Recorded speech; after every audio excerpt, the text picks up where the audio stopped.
presents to you Honest Talk.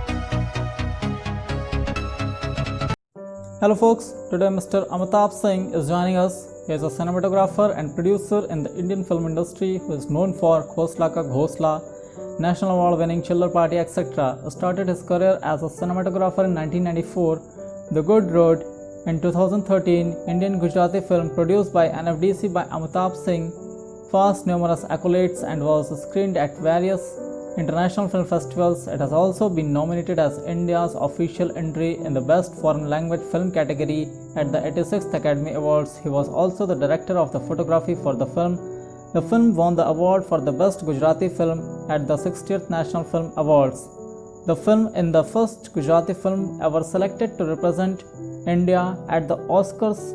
In the year 2016, Amitabh started an innovative social endeavor, Cine Vidya. Under the initiative, he is conducting country-wide children film festivals and workshops so that more and more children could get sensitized about the role of audiovisual media for community development and creative expression. Cinema for Life in the motto at Cine Vidya, through which he is putting all efforts in making cinematic tools and techniques relevant for today's children, especially in the spheres of life skills. So let's begin our talk with Amitabh Singh. First of all, thank you so much for joining, and I would love to introduce you to my viewers. Sir is Mr. Amitabh Singh, who is independent filmmaker and founder director of Cine Vidya. Cine Vidya is a social enterprise which equips children with the art and craft of filmmaking. So, sir, thank you so much for joining us and agreeing to share your thoughts with us. Thank you, Harsh. It's a matter of honor and joy for me to be here on your platform. Thank you very much. So, sir, before I jump into the topic, sir, we all would like to listen your journey, how you entered into this world, and how is it? Okay. Yeah, that's interesting. So, my journey of getting into this media profession, has been like any normal child in India. My childhood has been mostly in the interiors of Bihar and UP. My father was a teacher, so we were posted in schools in places like Danapur and Barauni and Bareilly and places like that. So my initial journey was like any regular child pursuing education. What had happened with me is that I developed a hobby of photography earlier in my childhood, and then that hobby slowly became a profession, and slowly became a passion, and then I kept pursuing it more and more passionately as I grew older and older, till I got admitted into the Film and Television Institute of India in Pune in 1991. And naturally, when I became part of the institute as its student, the institute then turned me into a professional, and I'm really grateful to the institute to have given me this passage into my professional life, without which I would not have been here for sure. Great, sir. It is motivating for all of us. So, sir, moving to topic of discussion, which is already a question in itself: how do movie production works? So, sir, as we see the movie, we see from different angle and different part. We only know what are its outcome. We generally don't know how it actually works. So, sir, I request you to tell what are the different steps included into it and how does it works. Okay, Harsh. See, the thing is that producing of a film, it's a very prolonged and it's a very complex process. And each film is a very specific case in itself, which means that the methods and practices that were applied onto one film may not be straight away applicable on the next one. So as I said, that filmmaking is a very, very complex process. Also, because films are essentially produced by application of a lot of technology. Naturally, as the technology changes, our production methods also change, which means that the way we are producing films today may not be the same as it will be, say, next year. And as you know, that technology is changing like really rapidly these days. So if we look at the overview of how a film is produced, shaped, and then making it bigger and bigger and bigger through its course till it reaches its audience.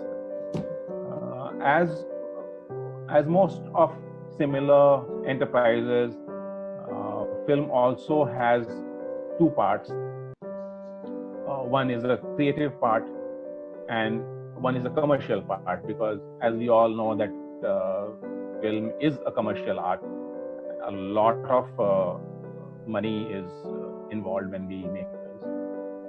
So on both the parts, things start small, they start gradually, and then they keep getting bigger and bigger and bigger till they reach its audiences. That is where I mostly say that film production or film per se, it's a medium of amplification. Things get amplified and amplified and amplified through the journey of its making. If we look at how a film is actually produced a little more in detail, then I would like to say that broadly speaking, there are 4 stages of a film being produced. The first stage is essentially a development stage where an idea is identified, some bit of research goes into the idea. A considerable research goes into the commercial viability of the idea. So, okay, once we make this film, then how it is going to get, monetized. So, this development phase is naturally an idea-driven phase, and it is a very intensive phase whereby a select few people who are basically the core stakeholders of the project, they get together and they keep discussing and debating and researching as to how best this idea can be put together as a film for audiences. Once the core team, and by the core team I mean the producer, the director, the writer, once they get very, very confident that, okay, this is something that holds all merits for the film to be made, then they take the journey forward, and then they meet an actor, and then then that's how gradually one after the other, more and more talent and more people, they collaborate to make the film happen. So after the development stage is reached, after everybody is confident and very, very sure that, okay, let's go ahead and make this film, then we enter into a phase which is known as pre-production. And in pre-production stage of the film, a whole lot of planning is involved. To give you some kind of a time frame, an idea of a time frame, then the development stage of the film can take anywhere between 1 year to 2 years to 3 years to n number of years, because a film can be developed over a very long time. But once the development is over and once the project is greenlit, once the project is given a go-ahead that, okay, let's go ahead and make this film, then I would imagine that a pre-production stage would take somewhere between, say, 3 months to 6 months, where the basic resource building in terms of people and teams and material and finance and all these things are taken care of during the pre-production stage. So in pre-production stage, basically the entire blueprint of how the film will be produced actually on set or on location, that whole thing is drawn out in a fairly accurate, predictable detail, which includes scheduling, which includes flow of funds, which includes, availability and dates of various artists and talent. So a kind of a workflow is set during the pre-production stage. As I said, that the pre-production stage may take about, say, 3 months to 6 months for every element to get aligned. It's a very complex jigsaw puzzle because a typical production will have maybe 100 or 200 or 300 kind of people. And to coordinate availabilities and matching schedule of all these people gets a little tricky. After the pre-production phase is over, naturally, then we enter the production phase. And in production phase, the actual shoot of the film starts. These days, a film ideally would get shot, say within 90 days or within 100 days. Definitely not more than 100 days, even for big and complex films. Simple film may get shot between 25 days to 30 days. So depending on the complexity of the subject and complexity of how it is going to be filmed, it may take between, say, 25 days to 100 days for the whole film to be shot or to be filmed through the camera. Now, naturally, these 100 days are never together, and they are spread over possibly multiple schedules, maybe 2 schedules or maybe 3 schedules.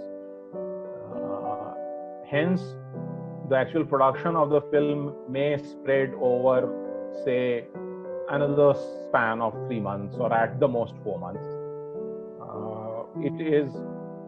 It is desirable that the production of the film gets over within 3 to 4 months.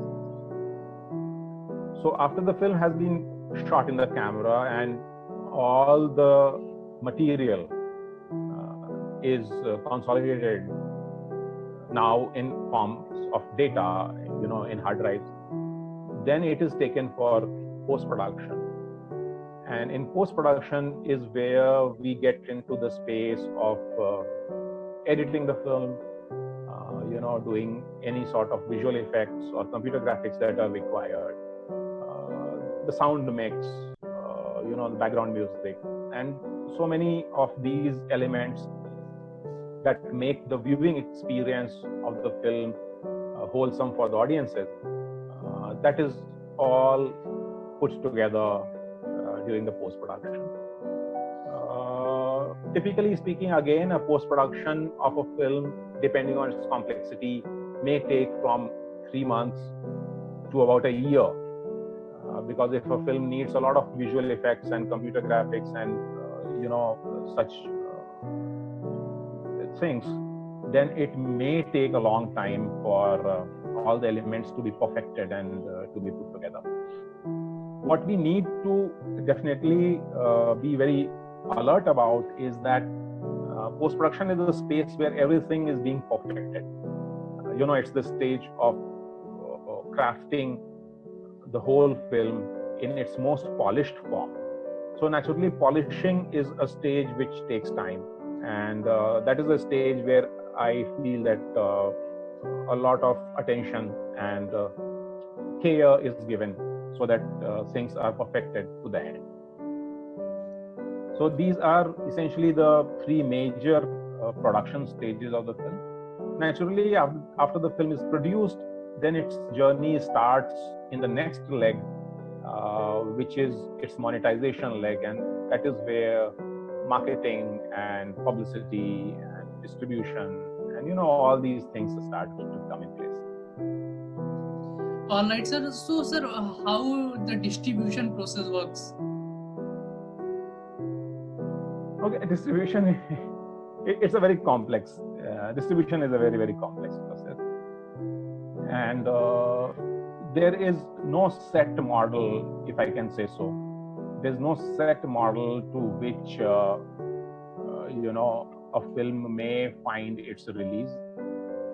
A film also may find release through combination of distribution models, which means that as as a producer, as a filmmaker, there can be a territory where you can hire the cinema halls and run your film into hired halls, and you could have pre-sold your film to some distributors in some other territory, and you could have also have had an understanding with some distributors in a third territory, which is known as a minimum guarantee. So distribution itself, it's a complex space, and frankly speaking, I am not qualified enough or educated enough to talk about distribution, because it's very, very specialized territory in itself. All right, sir. So, sir, moving to my next question, which is how film majorly means what are the major income source? It is ticket or which we users or which viewers purchase, or by the sponsors or something else? Again, Harsh, see, the thing is that there is no single solution that may apply for films across the spectrum. Depends from film to film. But I would say that ideally speaking, the major income happens through the box office sales, and it is only when a film is well received at the box office is the scenario where its value actually becomes worthwhile on other verticals like satellite rights and DTH rights and OTT rights and so many other rights. So far as in-film branding or sponsors are concerned, that is an arrangement which happens at the pre-production stage. So the fact is that a film has certain sponsorship funding available to it is something which is known to the producer even before he starts production. And what could be a quantum of that funding purely depends from case to case, from script to script, from the whole production profile itself.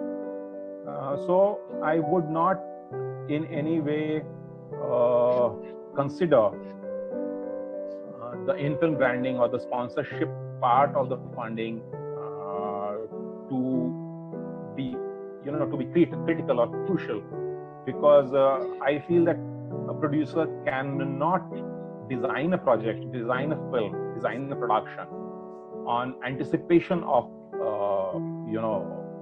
sponsorship funds. A producer almost always designs a project on the basis of his estimation of the box office recovery. Absolutely, sir. So, sir, my next question is, sir, what role is played by censor board? Okay, Central Board of Film Certification, CBFC. Censor board is something that is, what we call it. It's an old terminology. Sorry, sir, I am not that much familiar. That's why. No. I mean, even we call it censor boards, but the correct terminology is CBFC. It has been there for maybe 2 decades, maybe more. I mean, this term has been there for more than 2 decades now. See, the thing is that we can say that CBFC is a regulatory agency which is put in place by the government, and the reasons for CBFC to put in place are largely social. So, as I said that right in the very beginning, as I said that films are essentially a medium of amplification, which means that there's an idea which may originate in your mind or in my mind, and it's like really germ of an idea, and then it grows larger and larger and larger till a point of time that it is able to reach millions of audiences, and through this vehicle, through this medium, we are able to engage with millions of audiences and try to share what is in our mind with so many audiences. So naturally, there is a part of social factor that comes in play, because it is impacting a large section of the society.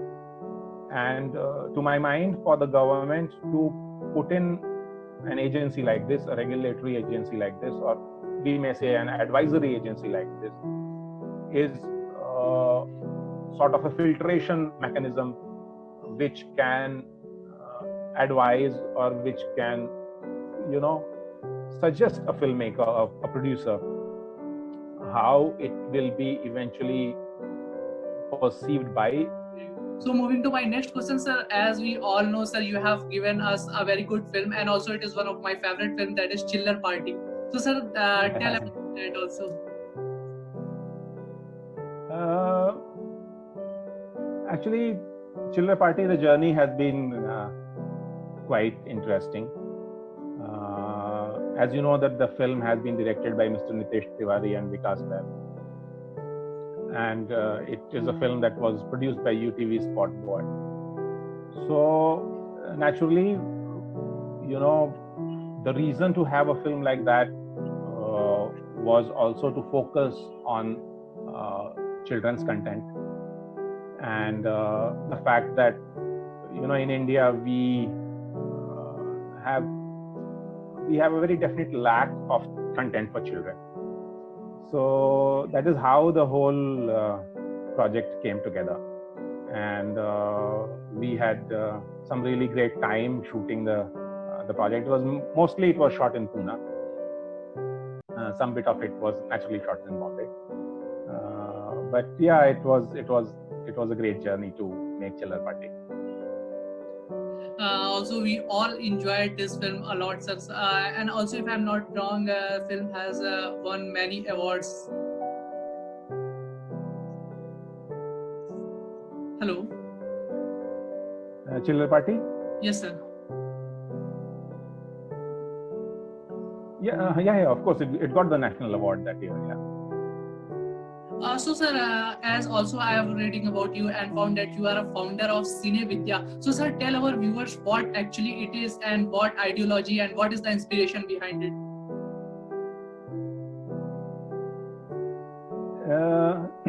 Cine Vidya, of course, it all started with the whole concern of how media is engaging with children and what it is able to reach out and impact children with. So with starting of Cine Vidya, my idea was that how we can reach out to children and share with them how actually a media content is conceived, how actually a media content is produced, and have a very hands-on learning kind of a process-driven environment with them, whereby they can, as they are doing, they can learn how films are produced. So that is the idea behind it. Wonderful, sir. So, sir, you people are performing many programs in which you are inviting students or something, or keep engaging them to make more they learn more about how does this work. Or please tell us what how you engage all students over the country in it. See, in Cine Vidya, we approach and we go to the host schools. So there are schools spread all over the country who invite us, and then I, along with a team of few of my colleagues, we go to the school, and in the school, within their premises, we hold filmmaking workshops for their children. Typically, this workshops will be for 3 days or 5 days, and during this course of workshop of 3 to 5 days, we take the participating children through the entire process of idea creation, generation, development. So as I had discussed all the stages of producing a film, the children are taken through all these stages. what is very important in our workshops in Cinevidya is that the entire process is essentially driven by the children. We are there only to facilitate them and to guide them through some of the technicalities of the process. But so far as the captaincy is concerned, it is the children who are captaining the whole ship. So that becomes a very learning by doing kind of opportunity for them. At the same time, they end up making content which they wish to make. It is not that somebody else is making a content for them. So in Cinevidya workshops, we ensure that children know how to make their own content. And that to me is very important because, looking at the world from a child's point of view, many times for adults becomes difficult. So the idea of Cinevidya is that the child may require or may feel like expressing herself or himself through the medium of films. And since filmmaking is a process, we familiarize them with the process, and then we expect and hope that they make their own content, having learned what the process of filmmaking is all about. So in Cinevidya, we also say that camera is the new pen. So like how a pen was being utilized till a few years ago to write whatever we wanted to write and express whatever we wanted to express, these days camera has taken that place. And in Cinevidya, we wish that children, get to understand how camera can be utilized or applied as a pen through which they can narrate their feelings and emotions and concerns and thoughts to everybody in general. It is really a wonderful initiative. So sir, I don't want to waste your much time. So moving to my last question, or rather say, sir, I would like to ask you, sir, for an advice or a message. What would you like to give to all those my viewers who want to pursue their career in this?